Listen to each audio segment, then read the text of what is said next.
La década infame empezó el 6 de septiembre de 1930, cuando el ejército lleva a cabo un golpe de Estado inaugurando un año consecutivo de dictadura. Es una época en donde los ejércitos son protagonistas de la política como consecuencia de la Segunda Guerra Mundial y el surgimiento de los regímenes totalitarios. Se lo denomina la década infame debido al fraude electoral y a los diversos episodios reinantes de corrupción que rodearon al oficialismo, como la famosa denuncia del negociado de las carnes acusado por Lisandro de la Torre en el Senado. El general José Félix Uriburu toma el poder y establece la primera dictadura con un gobierno provisional cuyo gabinete estuvo dominado por representantes de las fuerzas conservadoras, derrocando así al presidente Hipólito Yrigoyen. Uriburu clausura el Congreso, interviene en provincias y universidades, establece el estado de sitio y la ley parcial, que llegaba hasta aplicar la pena de muerte. Clausura diarios y limita la libertad de expresión. Los opositores son apresados y muchas veces torturados. Busca controlar a los trabajadores a través del modelo de corporativismo, intentando aplicar un régimen electoral que permitiese sostener la dictadura. Uriburu y los nacionalistas que lo respaldaban eran partidarios de realizar cambios profundos en la organización del Estado.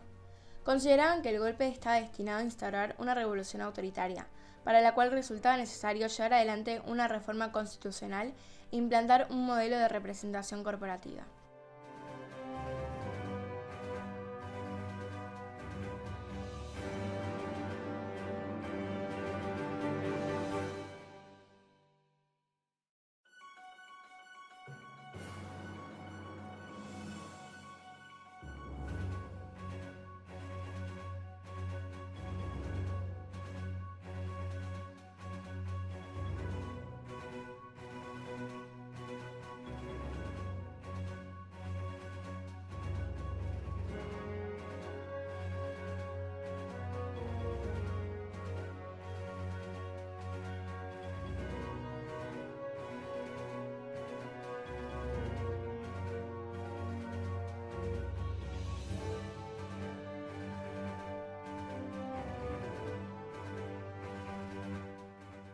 Un sector del ejército que había participado del golpe de Estado se opuso al régimen dictatorial. El principal opositor fue Justo, quien formó un partido político denominado La Concordancia, conformado por representantes de distintos partidos políticos. Esto fue una estrategia política para lograr captar más votos, utilizando el fraude electoral. Ante la convocatoria, los partidos políticos se prepararon para las elecciones. El radicalismo postuló a Alvear como candidato presidencial, pero el gobierno militar, ante el posible retorno del irigoyenismo al poder, vetó esta candidatura. Para ello dijeron que Alvear había estado involucrado en el levantamiento de Pomar y que no había transcurrido un periodo presidencial completo desde el final de su mandato. Alvear argumentó que no tenía en cuenta que esta situación era consecuencia de las acciones del gobierno militar que había interrumpido el gobierno de Irigoyen. En 1935, el gobierno de Justo contaba con un gran apoyo parlamentario que le permitió imponer su política sin problemas. Esto se modificó fuertemente cuando el radicalismo decidió abandonar la abstención política. Para frenar las constantes victorias del radicalismo, el socialismo retomó el fraude. El caso más emblemático fue el de Manuel Fresco, gobernador de Buenos Aires, quien categorizó estos actos como fraude patriótico, para impedir el avance de los enemigos de la nación. Por esa razón, este periodo suele ser conocido como Restauración Conservadora, ya que se retomaron sus prácticas políticas. Los efectos de la crisis mundial del 1929 afectaron de gran forma a la Argentina, creando una gran depresión económica. La tendencia al proteccionismo provocó la caída de las exportaciones, lo cual repercutió en la capacidad del país para importar. Esto hizo que el desempleo llegara al 28%. El gobierno aplicó distintos métodos para salir de esta situación. Redujo la intervención pública y creó nuevos impuestos. Esta situación mejoró gracias al nuevo ministro de Hacienda, Federico Pinedo, quien impulsó la economía del país. Justo aumentó el gasto en obras públicas, y para estabilizar la moneda, creó el Banco Central, encargado de emitir moneda, concentrar las reservas y regular el crédito.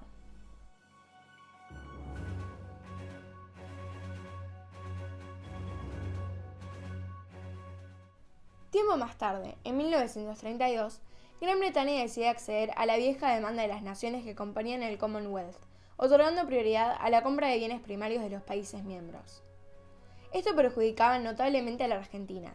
Es por esto que en nuestro país los ganaderos solicitaron que se otorgasen preferencias comerciales a los productos importados británicos.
Tras varias negociaciones, finalmente, el 1 de mayo de 1933, el vicepresidente Roca y el secretario de Comercio británico Walter Runciman llegaron a un acuerdo comercial para regular los intercambios bilaterales. Este pacto otorgaba que la Argentina debía cobrar bajos aranceles a los productos importados británicos y que Gran Bretaña debía mantener el nivel de compras de carne enfriada. Este acuerdo buscó evitar la profundización de la crisis en Argentina y garantizar compradores en el mercado internacional para la carne.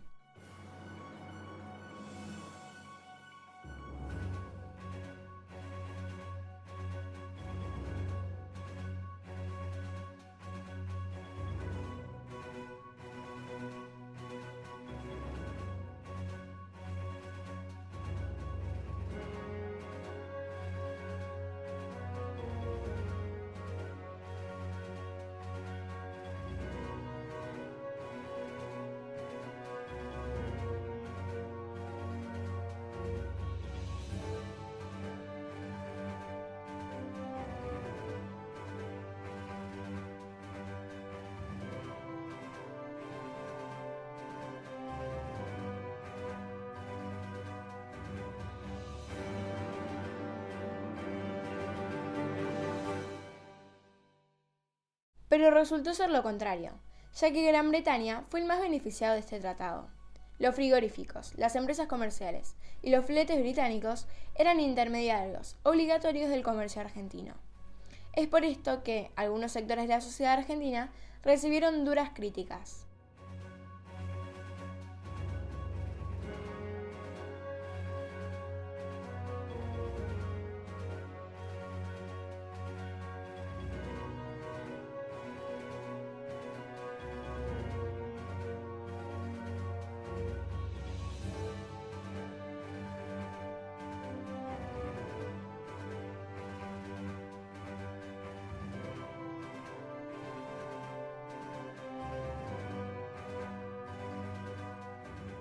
En 1935, Lisandro de la Torre decide denunciar este pacto, debido a que en esas condiciones no podría decirse que la Argentina se había convertido en un dominio británico, porque Inglaterra no se tomaba la libertad de imponer a los dominios británicos semejantes humillaciones.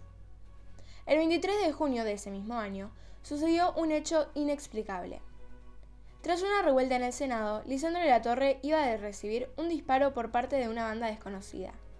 Pero Enzo Bordavere, su compañero, el senador electo por Santa Fe, se interpuso para salvarle la vida a su colega.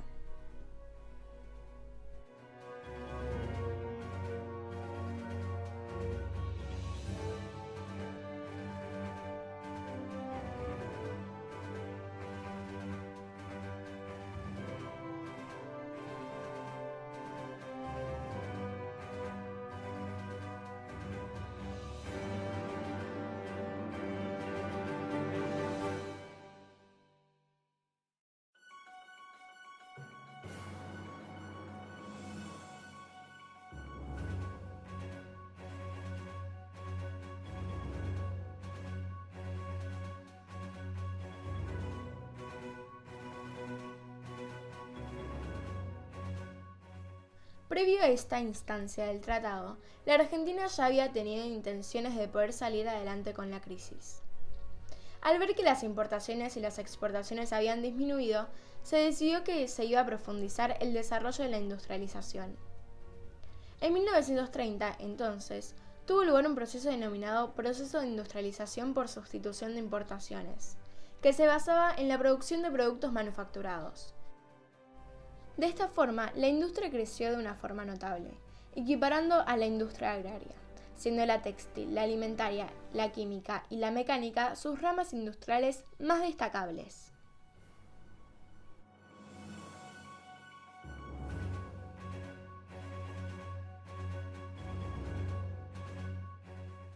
En febrero de 1937 se celebraron las elecciones presidenciales para consagrar al sucesor del general Justo.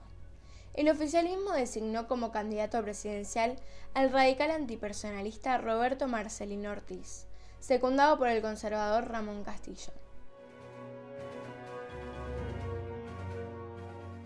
Con esta designación, Justo priorizó al antipersonalismo dentro de la concordancia y buscó imponer un sucesor al cual pudiese influenciar.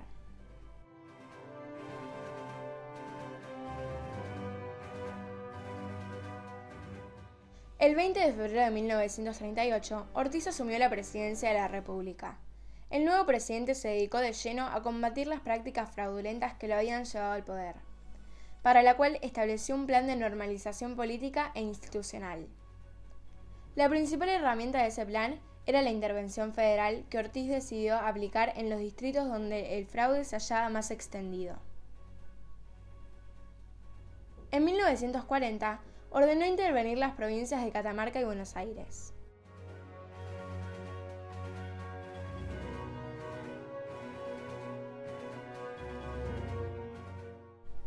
Ortiz promovió la reorganización del ejército a fin de neutralizar tanto a los partidarios del general Justo como a los nacionalistas.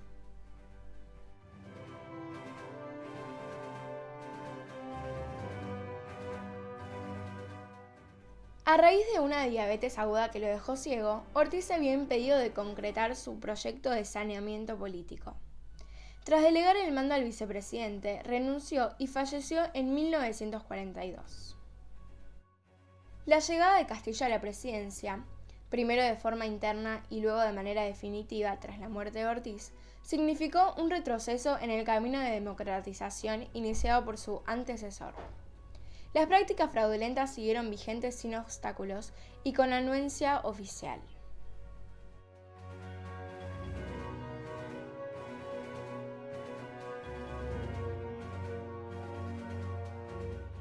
Desde el punto de vista económico, su programa podía ser calificado de nacionalista. Durante su mandato, Castillo adoptó varias medidas que respondieron a esa orientación. En el marco de la Segunda Guerra Mundial, con la bandera de la defensa nacional y a fin de desarrollar la industria pesada, ordenó la creación de la Dirección General de Fabricaciones Militares a cargo del general Manuel Savio.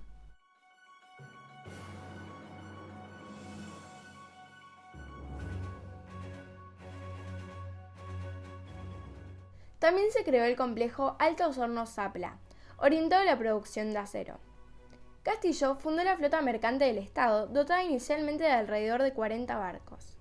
Además, expropió y nacionalizó la Compañía Primitiva de Gas, de capitales británicos, y del puerto de Rosario, que hasta entonces estaba concedido en explotación a una empresa francesa. Los nacionalistas también respaldaron la disolución del Consejo Deliberante de la Ciudad de Buenos Aires, dispuesto en octubre de 1941. La medida oficial más valorada por el nacionalismo fue la política exterior neutralista que adoptó el gobierno frente a la Segunda Guerra Mundial. Los efectos económicos de la guerra fueron variados. Aunque las exportaciones agrícolas disminuyeron marcadamente, las ventas de carnes congeladas y enlatadas que servían para el abastecimiento de soldados británicos en el frente se incrementaron. Con el objetivo de mantener el flujo comercial con Gran Bretaña, se acordó que ese país postergara el pago de sus compras en el mercado argentino. Por otra parte, la industria experimentó un nuevo impulso y aprovechó la interrupción de las importaciones para abastecer la demanda del mercado interno. Tanto Ortiz como Castillo continuaron teniendo la tradicional política de neutralidad.